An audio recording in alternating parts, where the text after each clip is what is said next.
Rousseau, músico y filósofo, fue uno de los principales escritores del siglo XVIII y de los pensadores universales por excelencia. Fue el primero en pensar que la educación sí era posible. Ya no pensaba en los niños como adultos en miniatura, sino como entidades educables. Nació en Ginebra, donde vivió con sus tíos. En 1725 trabajó como aprendiz de relojero. A los 16 años se fue a París. Allí fue tutelado por Madame de Warens, quien incentivó su amor por la música. Gracias a su discurso sobre la ciencia y el arte de 1750 ganó un concurso de la Academia de Dijon sobre el polémico tema de si la ciencia y el arte se consideraba decadencia cultural.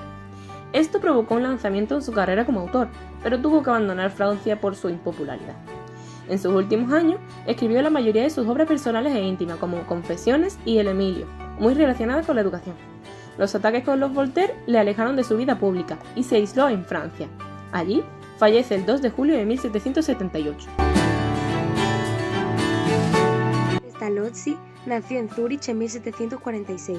Inició sus estudios de teología y jurisprudencia, aunque no los terminó allí.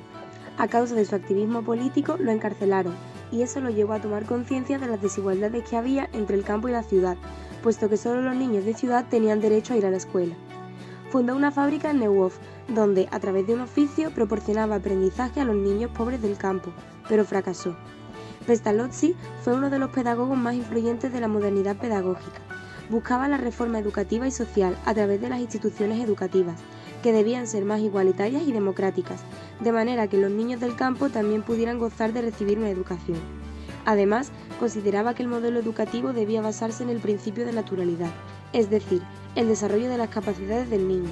Finalmente, murió en 1827. Augustus William Froebel nació el 21 de abril de 1782 en Turingia, antiguo estado de Alemania.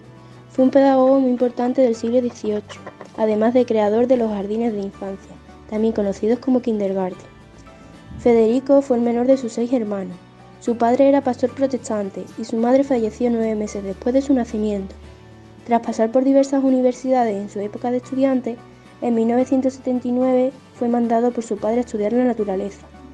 En 1805 fue nombrado maestro en Frankfurt. Fue en este momento cuando se dio cuenta que quería dedicarse a la educación. Influenciado por las ideas de Rousseau y Pestalozzi, en 1826 publicó su obra Educación Humana. Posteriormente, en 1837, estableció su primer jardín de infantes. Finalmente, murió el 21 de junio de 1852 en Marienthal. Johann Friedrich Herbart nace en Oldenburg, Alemania, el 4 de mayo de 1776. Pasó su infancia en casa, debido a que fue un niño muy frágil. Estuvo hasta los 12 años al cargo y cuidado de su madre, la cual le ayudó en su preparación académica. Tras estudiar filosofía, se dedicó a trabajar como docente en Gotinga, llegando a convertirse en uno de los filósofos más famosos, ya que fue uno de los primeros fundadores de la psicología moderna.